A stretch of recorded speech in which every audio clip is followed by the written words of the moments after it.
श्री हिंदी में आप सभी का बहुत बहुत स्वागत है। बहू ने ससुर को सीधा किया। एक धनाढ़ सेठ था, पर था बड़ा कंजूस स्वभाव का। दान पुण्य के लिए तो उसका हाथ कभी खुलता ही न था।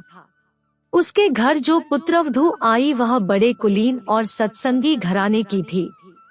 घर के संस्कारी माहौल और सत्संग में जाने के कारण बचपन से ही उसके स्वभाव में बड़े बुजुर्गों की सेवा, साधु संतों का स्वागत सत्कार, सत्संग सुनना, दान दक्षिणा देना आदि उच्च संस्कार आत्मसात हो गए थे।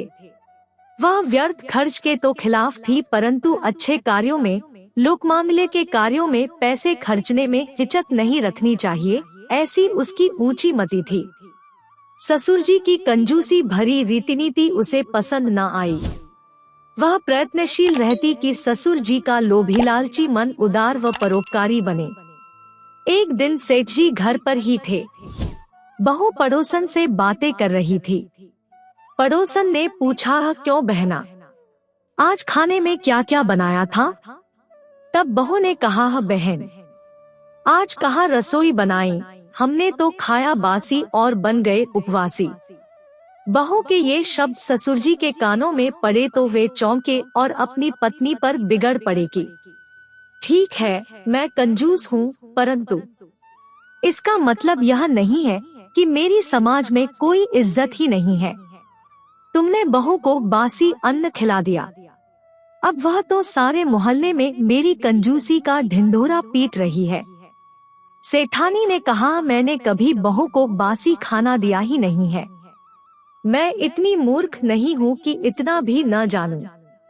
सेठ ने बहू को बुलाकर पूछा, बेटी तुमने तो आज ताजा भोजन किया है, फिर पड़ोसन से झूठ क्यों कहा कि खाया बासी और बन गए उपवासी? ससुर जी, मैंने झूठ नहीं कहा बल्कि 100% सत्य कहा है। बुद्धिमान बहू ने नम्रतापूर्ण स्वर में मैं सत्य समझाते हुए कहा है। जरा सोचिए ससुर जी, आज हमारे पर धन दौलत है जिससे हम खूब सुख सुविधाओं में आनंद से रह रहे हैं। यह वास्तव में हमारे पूर्वजन्म के पुण्य कर्मों का ही फल है। इसलिए आज हम जो सुख भोग रहे हैं वह सब बासी आहार के समान है, अर्थात हम बासी खा रहे हैं। और जो धन हमें मिला है उससे दान पुण्य धर्म या परोपकार के कार्य तो कर नहीं रहे हैं। आता अगले जन्म के लिए तो हमने कुछ पुण्य पूंजी संजोई नहीं है, इसलिए अगले जन्म में हमें उपवास करना पड़ेगा। अब आप ही बताइए, क्या मेरा वचन सत्य नहीं है?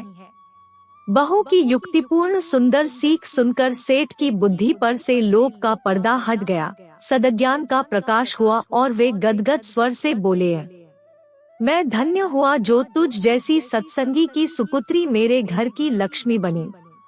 बेटी, तूने आज मुझे जीवन जीने की सही राह दिखाई है।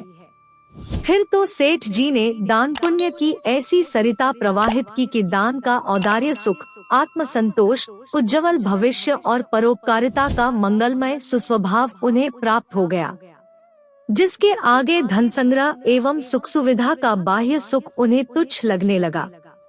परोपकार से प्राप्त होने वाली आंतरिक प्रसन्नता और प्रभु प्राप्ति ही सार है, यह उनकी समझ में आ गया।